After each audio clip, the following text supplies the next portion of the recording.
So yeah, let's dive in. So Marco Pierre White was the first British chef to win 3 Michelin stars. And he says that cooking is a philosophy, not a recipe. Now, unfortunately, in 5 minutes, I can't really teach you much about cooking or philosophy, but maybe I could do something simpler where, maybe if you give me a few ingredients, I can follow the lead of Bender from Futurama and make a few recommendations on what you can make with those ingredients. So if Bender, wanted to create a recipe recommender system, what would he do? As a machine learning robot, he would, figure out what do humans eat. Well, they would go to the internet and they would go to food.com. And food.com just so happens to have tons and tons of recipes. So let's say, he found a recipe for a cheeseburger casserole, which is apparently a thing. You can see here that there's a few things that jump out. So this recipe has 14 reviews. It's got an average of about 4 stars from the users. We can click on it and we can see that it takes about 40 minutes to prepare. Here's a list of all the ingredients, and here's all the directions. We can go to a different page. Let's say we want, after our cheeseburger casserole, we want to get some dessert. So we find a really good banana bread recipe, best banana bread. This one has 2,000 reviews, and it's pretty close to 5 stars. Once again, we have the prep time, we have all the ingredients, and we have the directions.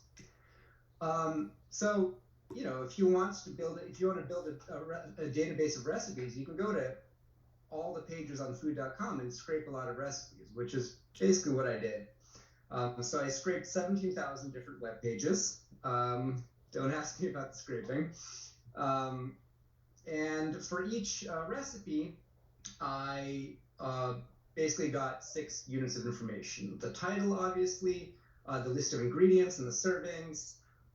So these are, this is what I'm going to be using to build the content recommender system. And then in purple here, we have the cooking time and the number of steps, which are sort of a proxy for how difficult the recipe is to make. And then finally, we have ingredient here, the average rating and the number of reviews. And that's a proxy for quality. If it has 2,000 reviews and there are 5 stars, that means it's probably a good recipe. So based on this sort of quality proxy, I filtered my data set to keep 6,000 recipes that had 4 stars and 4 reviews. And then I made an NMF model, which I can talk about later, to vectorize so the most important part is how do we go from our ingredients to our tokens? And for this, I did some basic stuff. For example, I removed all the measurements like pounds, cups, all the numbers.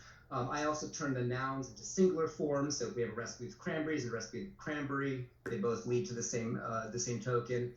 And then the next thing, the key insight here is that for recipe ingredients, the main thing that people care about is actually the nouns, right? So you care about cranberries, you care about syrup, you care about honey. But some of these nouns are compound nouns. So for example, apple and juice don't necessarily tell you that you want to use apple juice. So I kept basically I kept the unigrams and the bigrams. For the unigrams, I kept the unigrams that were nouns. And for the bigrams, I called it noun adjacency. So basically, if the bigram had a noun in it, then I kept it. If they're both nouns, even better. So as an example, you can see that this ingredient list gets converted into this set of tokens. So we have apple, cranberries becomes cranberry, we have juice, and we also have apple juice. And then I got a list of 20 topics. We can look at them a bit later, but you can see that they do make some sense.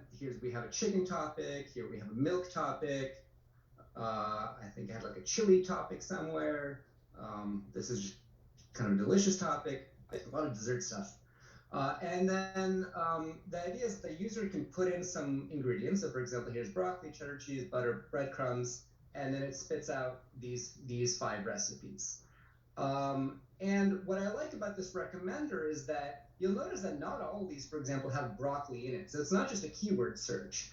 And I think it's kind of cool because, this one has broccoli, but this one has summer squash, margarine, onion, Ritz crackers, cheddar cheese. And the idea here is that, the squash topics is probably pretty similar to the broccoli. So you might be able to just substitute. If you just search broccoli, this wouldn't show up. But if you use this recommender, you can substitute broccoli for squash, and it's probably still delicious. And then here's another one for dessert. I think I'm out of time. I have it running on my computer. We can go through some examples if you want. And here are just some rejected app names for your amusement. All right, thanks.